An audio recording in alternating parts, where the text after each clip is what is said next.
नमस्कार। India narrative में आप सभी का अभिनंदन। हमारा प्यारा देश भारत आज़ादी का अमृत महोत्सव मना रहा है।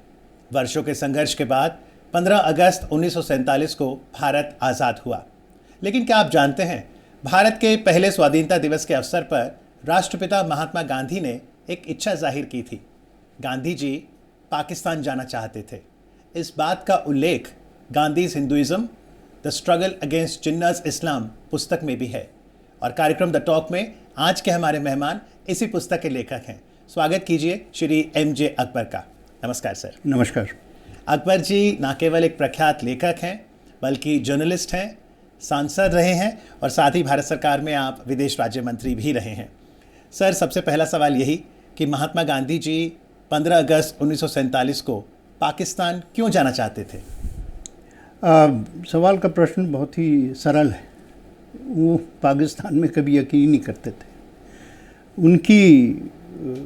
उनके दिमाग में वो जिस ख्वाब लेकर आगे चल पड़े थे 1920 में, हम 75 साल की बात कर रहे हैं, हमें कभी कभी 100 साल पहले की भी बात करनी चाहिए।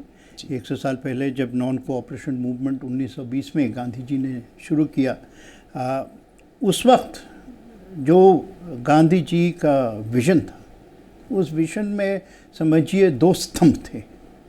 एक स्वराज जी, स्वराज जिसको तिलक जी ने कहा था Swaraj is my birth right, और उनका था कि मैं स्वराज लाके इस देश में, बस उनकी ज़िंदगी की एक ही समझते हैं लाइफ टाइम जो एक तमन्ना थी। और दूसरा भारत की एकता, भारत की एकता और हिंदू मुसलमान के बीच में एक प्रेम, एक मैं कहा जाए कॉमन नेशनलिज्म, एक ऐसी व्यवस्था जिसमें सब अपनी मज़हब, धर्म, फ्रीडम हो, सब अपनी धर्म मानने के लिए अपने देश में, अपने घर में सहयोगी बने, एक दूसरे से भाई बहन बन के रहें, ये उनके दिमाग में था।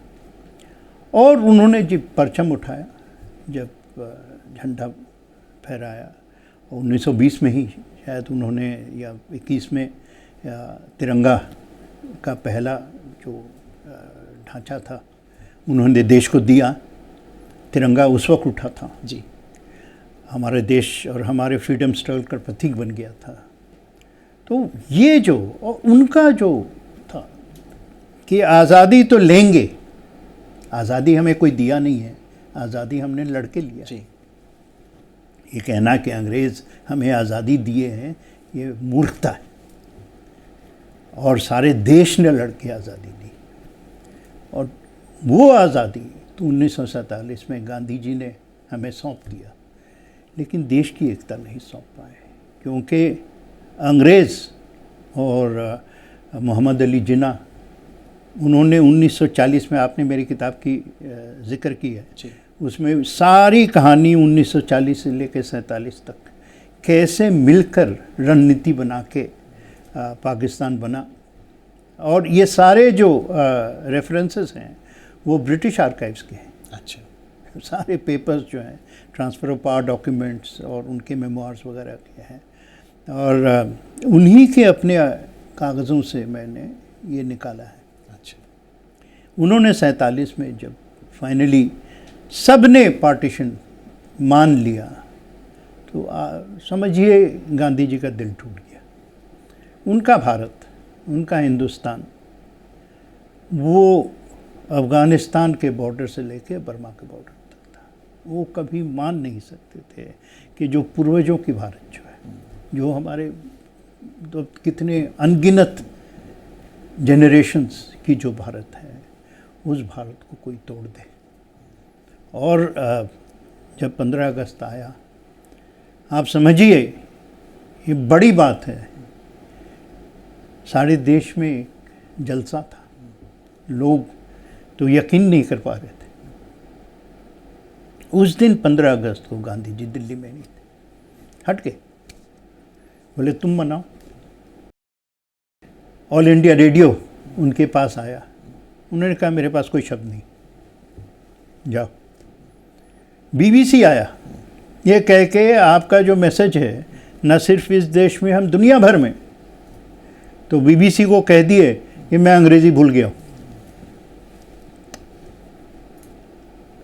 उनका दिल टूट गया था। और फिर जब बंगाल के पाकिस्तान में किस जगह जाना चाहते थे जी, ये भी बहुत ज़रूरी बात है, बहुत इम्पोर्टेंट, क्योंकि पाकिस्तान वेस्ट पे भी था, ईस्ट में भी। जी हाँ, अब लोग नहीं जानते हैं क्योंकि 1971 में लिबरेशन वॉर बांग्लादेश ने अपनी करके अपनी आज़ादी ली।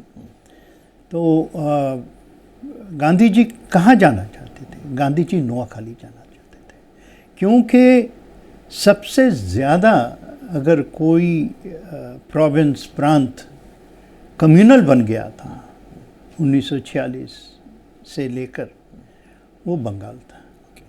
और 1946 नवंबर से लेके फरवरी तक गांधी जी नोआखाली में थे, जो पूर्व पाकिस्तान, उस जमाने का पूर्व पाकिस्तान। जो डायरेक्ट एक्शन प्लान हुआ था, जहां राइट्स हुए थे, वो भी वहीं हुए थे? नहीं, डायरेक्ट एक्शन उससे मंचूरी। डायरेक्ट एक्शन तो कलकत्ते में था। अच्छा, राइट्स वो कलकत्ते में थे। उसके बाद कलकत्ते में डायरेक्ट एक्शन तो 1946 जी 15-16 अगस्त जी को हुआ, 16 अगस्त को हुआ।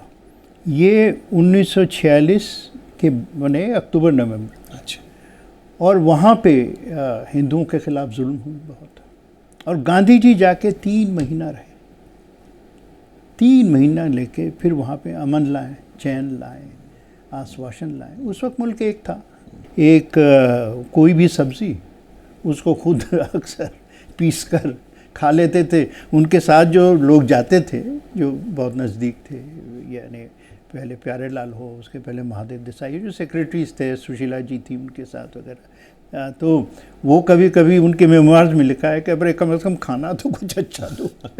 लेकिन वो जहाँ भी जाते थे, भले वहाँ पे दंगे भी हों या वहाँ पर उग्र भी हो जाएं, लेकिन वो कोई ऐसी पुलिस प्रोटेक्शन के साथ नहीं जाते थे। कभी प्रश्न नहीं उठता है, कहीं नहीं। उनके तो मतलब समझिए कि आत्मा में आप किसी ने ठुकरा दिया, अगर आप कह दिए कि उनको पुलिस की ज़रूरत है, वो तो वो कहते भैया लोगों के सामने, अगर अपने ही लोगों के सामने मुझे प्रोटेक्शन लेना पड़े तो फिर मेरी औकात क्या है। तो फिर 15 अगस्त को जब उन्होंने इच्छा जाहिर की, फिर गए क्यों नहीं वो नोआखाली? नहीं, क्योंकि कलकत्ता में वो जब जा रहे थे, ट्रेन पकड़ रहे थे रात अच्छा। को, तो सारे लोगों ने, मतलब मुसलमान हिंदू लीडर सारे आ गए। अच्छा। और उन्होंने पैर पकड़ लिया गांधी जी को कि आप जाइए मत, अगर आप यहाँ से चले जाएंगे तो आप नोआखाली बचाने जाते हैं, कलकत्ता में विस्फोट हो जाएगा। अच्छा। और ऐसा विस्फोट होगा कि सारे बंगाल को ये ख़त्म कर देगा, क्योंकि 1 साल पहले वैसा हो गया था ना, ग्रेट कैलकटा किलिंग्स में। तो कहते यहाँ पर आप कह रहे हैं कि सैकड़ों लोग मारे जाएंगे, हज़ारों नहीं, 10-10 हज़ार, पता नहीं कितने लोग, लाखों लोग मारे जाएंगे। तो आप यहाँ बचाइए, देश बच जाएगा, यानी बंगाल बच जाएगा। तो 15 अगस्त 1947 15 अगस्त से लेकर उन्होंने, पहले तो 15 अगस्त में कुछ नहीं, जब राइट शुरू हो गए, अच्छा, वहाँ पे राइट करवाने वाले जो लोग थे, मतलब जिसको कहते हैं इंसिडेंट्स शुरू हो गए, माहौल तनाव में बदल गया, तब उन्होंने फिर जो हर वक्त करते थे, उन्होंने फास्ट पे चले गए, अच्छा, अनशन पे चले गए।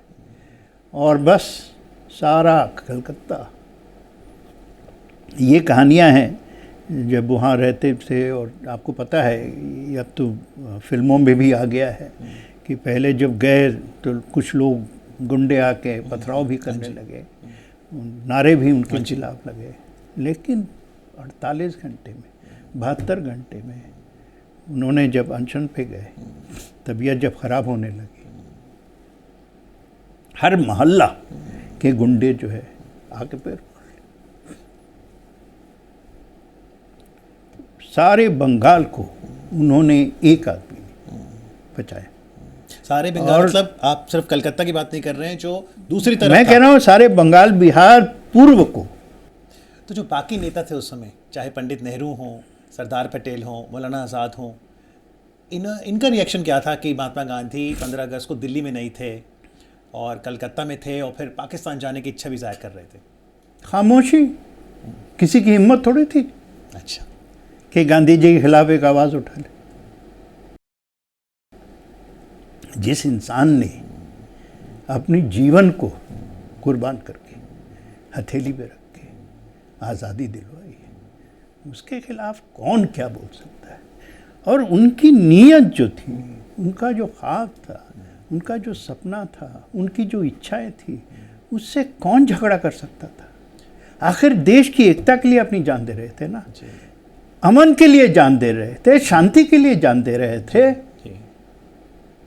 किसी को एक जिंदगी भर में साउथ अफ्रीका में खड़े रह गए, जब उनको जान मारने की नौबत आ गई, जब वहाँ के साउथ अफ्रीका के कुछ लोगों ने आके कहा कि तुम्हें तो आज ख़त्म कर देंगे, तब वो निडर थे। उनकी सारी ज़िंदगी तो चुनौतियों से गई, और हर चुनौती में उन्होंने जो अपनी इनर शक्ति जो है, अंदरूनी जो शक्ति है, उससे लेके कैसे, मैं तो समझता हूँ कि बंगाल में मिलियंस अगर ऊपर वाला ना करे कुछ हो जाता, वो चिंगारी एक आग की सैलाब थी, उठ जाती।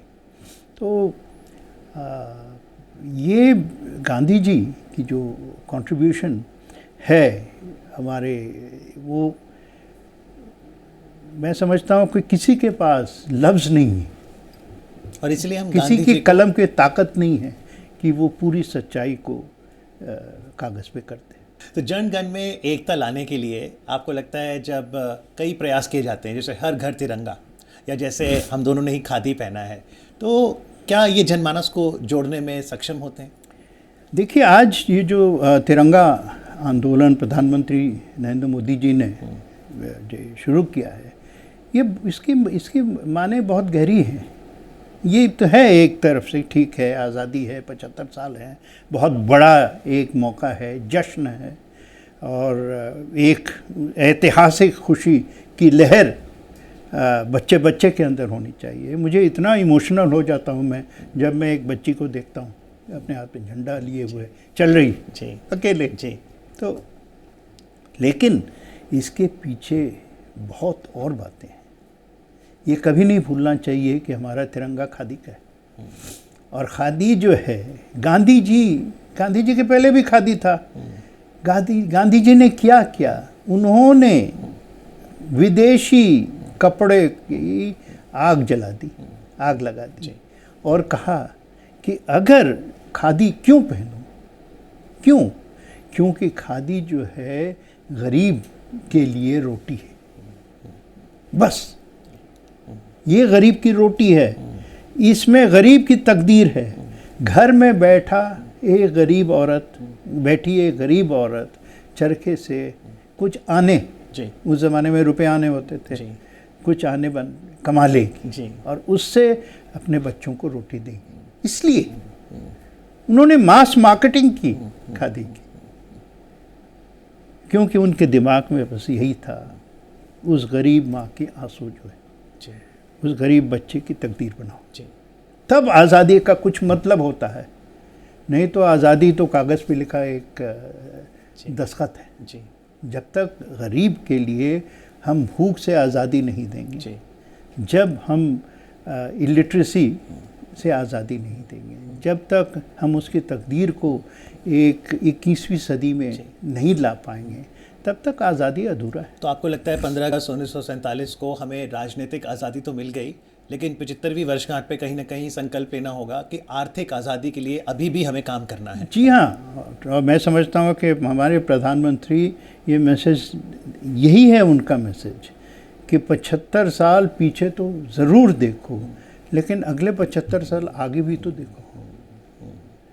और जब हम 75 साल आगे देखेंगे तो मुझे पूरा यकीन है 75 साल भी नहीं लगेंगे, कम लगेंगे, जब हमारा देश, हमारा मुल्क जो है दुनिया के उन मुल्कों में, उन चंद मुल्कों में होगा जो दिखा देगा कि हमने आज़ादी तो ली, और आज़ादी इसलिए नहीं ली कि हमने अपने देश को आज़ादी से ये करना था।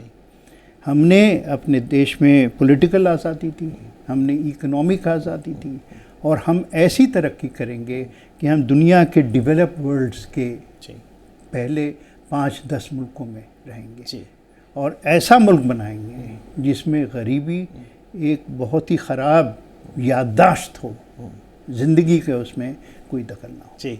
आखिरी सवाल, बहुत से युवा इंडिया नैरेटिव का ये कार्यक्रम द टॉक देख रहे हैं। आज तकनीक का भी ज़माना है और युवा में एनर्जी है, इनोवेशन है। क्या कहेंगे गांधी जी के जीवन से, उनके मूल्यों से आज का युवा क्या सीख सकता है? सीखने के लिए थोड़ा पढ़ना पड़ेगा। तो हमारे युवा जो हैं अपनी ऊर्जा को ज़रा सा किताबों में भी लगाते, और ये भाई कौन गांधी जी के ऊपर क्या लिखा है वो छोड़िए। अच्छा। गांधी जी खुद एक बहुत बड़े जर्नलिस्ट थे। उन्होंने 2-3 मैगजीन्स की एडिटरशिप जिंदगी भर की। ठीक है। इंडियन ओपिनियन, साउथ अफ्रीका से लेके आखिरी यहाँ तक 47 तक 48 तक उन्होंने वो हर हफ्ता लिखते थे। तो गांधी जी के जो लेख हैं वो पढ़ लीजिए। अच्छा। ठीक है, पूरा भी मत पढ़िए, उसको एक कंसाइज फॉर्म में पढ़ लीजिए। तो आज जैसे सोशल मीडिया का ज़माना है, WhatsApp, Instagram, click of the button पूरा विश्व आपकी बात सुन सकता है, फिर भी कम्युनिकेशन शायद हम लोग नहीं कर पाते कभी कभी। आपको लगता है महात्मा गांधी उस दौर में बहुत अच्छे कम्युनिकेटर थे? मैंने आपको कहा ना, उनसे बड़ा कम्युनिकेटर कोई है ही नहीं। सोशल मीडिया उनकी ज़बान थी। और वो एक चीज़ जानते थे कि आज जो भी कह लीजिए, पता नहीं क्या टेक्नोलॉजीज आ गई हैं, सबसे बड़ी जो चर्चा फैलती है वो दूसरे की ज़बान से फैलती है। Word by mouth. Word by mouth. अगर आप किसी की भाषण या किसी का कहना या कुछ भी लिखा हुआ पढ़ लें, सीख लें, समझ लें और उसकी चर्चा करें, तब आग जो है, तब बात जो है वो हवा में फैलती है। और ये हवा जो है ये इंटरनेट की हवा नहीं है, ये ह्यूमन हवा है। आपने खुद दशकों बहुत रिसर्च की, इतनी किताबें लिखी हैं जो हमें भारत के इतिहास से जोड़ती हैं, उससे हम भविष्य भी उज्जवल करते हैं। इन दिनों किन विषयों पर लिख रहे हैं आप? देखिए, किस विषय पे लिख रहा हूँ मैं, जब भी इतिहास को मैं इसलिए हर वक्त टटोलता रहता हूँ क्योंकि इतिहास सिर्फ हमारे पूर्वजों की बात नहीं कहती है। इतिहास ये भी कहती है कि हम कैसे आगे बढ़ें, तो किन चीज़ों से, किन गलतियों से हम बच के रहे हैं और किन चीज़ों ने हमें देश को आगे बढ़ाया है। अगर ये समझ में आ जाए तब जो है किताब के कोई मायने होते हैं। जी बिल्कुल। और आज़ादी के अमृत महोत्सव में हम गांधी जी को, सभी फ्रीडम फाइटर्स को और उन सभी को जिन्होंने राष्ट्र निर्माण के लिए योगदान दिया है, नमन करते हैं।